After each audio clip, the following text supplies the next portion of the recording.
Bom dia, eu sou Luna, e este é o Luna News.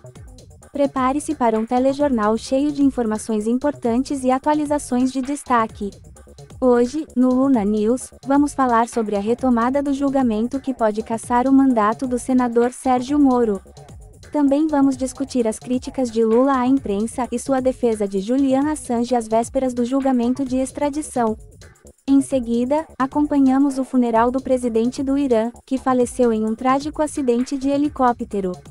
E por último, trazemos a resposta de Arthur Lira à decisão do Ministério Público Federal sobre o arquivamento do processo contra Felipe Neto. Fique com a gente, porque o Luna News começa agora. O Tribunal Superior Eleitoral retoma hoje, às 19 horas, o julgamento que pode resultar na cassação do senador Sérgio Moro. O julgamento foi interrompido na última quinta-feira, após a leitura do relatório pelo ministro Floriano Azevedo. Agora, será retomado com as sustentações orais dos advogados das coligações lideradas por PT e PL, do representante da Procuradoria-Geral Eleitoral e da defesa de Moro. Sérgio Moro é alvo de duas ações de investigação judicial eleitoral, movidas pelas coligações do PT e do PL, que o acusam de abuso de poder econômico, abuso de poder político e uso indevido de meios de comunicação durante a pré-campanha para as eleições de 2022. Segundo os autores das ações, Moro teria realizado atos de grande alcance e feito altos investimentos financeiros, o que teria gerado uma vantagem indevida em relação aos outros candidatos. Moro iniciou sua pré-campanha como filiado ao Podemos, pretendendo concorrer à presidência da República.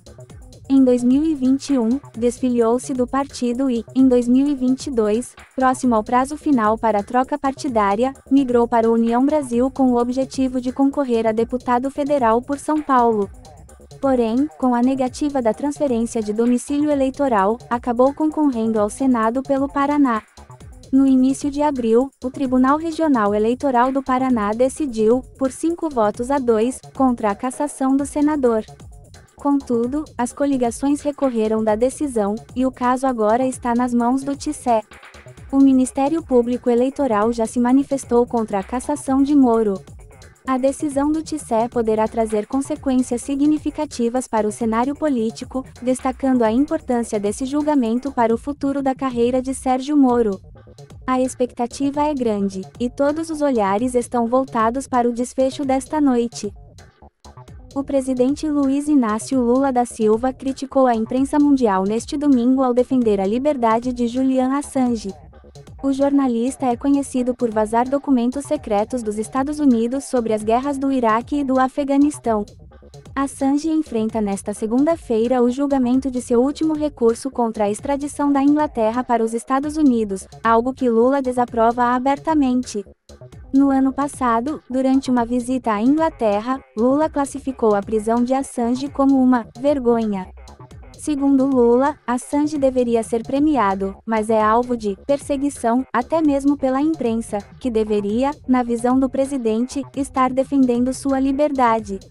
Em suas redes sociais, Lula declarou que Assange, ao invés de estar preso, deveria ter recebido o prêmio Pulitzer por revelar segredos dos poderosos. No final de 2022, Lula encontrou o editor-chefe do Wikileaks, Christian Rafson, para manifestar apoio a Assange e criticar sua prisão. Lula pediu para que sua solidariedade fosse transmitida, destacando que Assange deveria ser libertado. A justiça britânica decidirá se Julian Assange terá um último recurso para evitar sua extradição para os Estados Unidos. As autoridades americanas precisam garantir que Assange terá direito à proteção da primeira emenda, que assegura a liberdade de expressão, e que ele não será condenado à pena de morte. Se essas garantias não forem satisfatórias, Assange poderá apelar da decisão que autorizou sua extradição em junho de 2022. Caso as garantias sejam aceitas, ele ainda terá a opção de recorrer ao Tribunal Europeu de Direitos Humanos, tendo 2 semanas para fazê-lo antes que a extradição se torne efetiva. Assange enfrenta uma possível sentença de até 175 anos de prisão nos Estados Unidos por divulgar mais de 700 mil documentos confidenciais sobre atividades militares e diplomáticas americanas. Um dos documentos divulgados incluía um vídeo de 2007 que mostrava civis sendo mortos por tiros de um helicóptero americano no Iraque. O ativista está preso em Londres desde 2019, após passar 7 anos refugiado na embaixada equatoriana no país.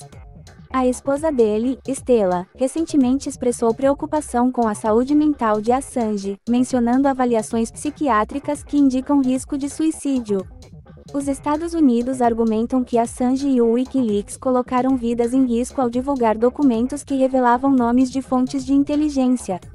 Nos últimos dias, familiares e apoiadores de Assange têm demonstrado preocupação com a deterioração de sua saúde, enquanto a defesa alerta repetidamente sobre o risco de suicídio caso ele seja extraditado. Dezenas de milhares de iranianos se reuniram nesta terça-feira, 21 de maio, na cidade de Tabriz para o cortejo fúnebre do presidente Ebrahim Raisi, que morreu no domingo num acidente de helicóptero.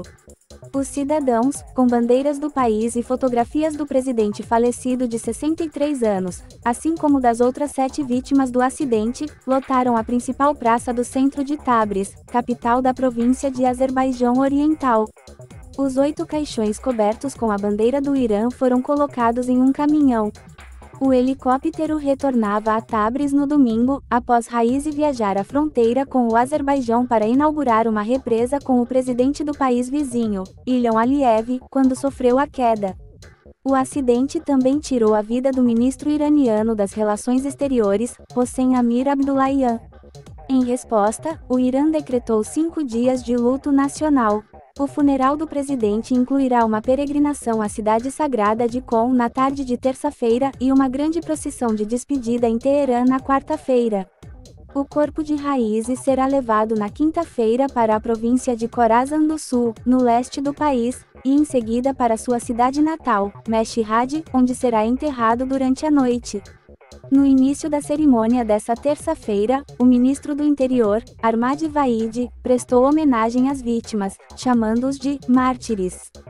O povo iraniano demonstrou que transforma cada calamidade em uma escada para elevar a nação a novas glórias, declarou Vaid.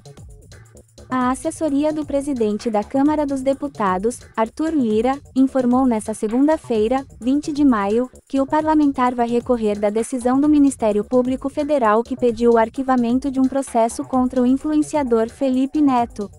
O presidente da Câmara dos Deputados, Arthur Lira, irá recorrer do parecer do Ministério Público Federal pelo arquivamento do procedimento criminal contra o senhor Felipe Neto. O recurso será enviado para a Câmara de Coordenação e Revisão do MPF, diz a nota. O Ministério Público Federal não viu crime na fala de Felipe Neto ao chamar de excrementíssimo o presidente da Câmara dos Deputados. Para o órgão, o caso deve ser arquivado. A manifestação foi assinada na sexta-feira, 17 de maio, pelo procurador Carlos Henrique Martins Lima. O documento foi enviado no procedimento aberto contra Felipe Neto a partir da representação feita por Lira na Polícia Legislativa. O caso tramita no Juizado Especial Criminal Adjunto à 10ª Vara Federal de Brasília, após ser acionado por Lira. Felipe Neto foi autuado pelo suposto crime de injúria. Para o procurador do MPF, como Arthur Lira é titular do cargo público de deputado, é natural que, por vezes, sob certas circunstâncias, receba críticas depreciativas, mas que, sopesadas no contexto em que se inserem, não alcançam o limite de serem classificadas como delituosas. Conforme sua manifestação, as palavras duras, dirigidas ao deputado, conquanto configurem conduta moralmente reprovável, amoldam-se a ato de mero impulso, um desabafo do investigado, não havendo o real desejo de injuriar ou lesividade suficiente. Por isso, o Ministério Público Federal promove o arquivamento do presente procedimento. Felipe Neto se referiu a Lira como excrementíssimo durante participação virtual no simpósio Regulação de Plataformas Digitais e a Urgência de uma Agenda, promovido pela Câmara, em 23 de abril. Felipe Neto disse: "É preciso que a gente fale mais com o povo, é preciso que a gente convide mais o povo para participar, como o Marco Civil da Internet brilhantemente fez." E é preciso, fundamentalmente, que a gente altere a percepção em relação ao que é um projeto de lei, como era o PL 2630, que foi infelizmente triturado pelo excrementíssimo Arthur Lira. Em ofício enviado à Polícia Legislativa, Lira afirma que chegou ao conhecimento dele que Felipe Neto proferiu expressões injuriosas contra a minha pessoa. Lira solicitou providências cabíveis devido à competência da Polícia Legislativa. Além disso, no início deste mês, Lira apresentou um pedido para que Felipe Neto pague uma indenização de R$200 mil por danos morais. Em 9 de maio, o juiz Kleber de Andrade Pinto, da 16ª Vara Civil de Brasília, determinou que Lira e Neto participem de uma audiência de conciliação, que ainda não tem data definida. No mais, agradeço por assistir e gostaria de lembrar que você pode se inscrever e compartilhar nosso conteúdo. Essa é minha contribuição.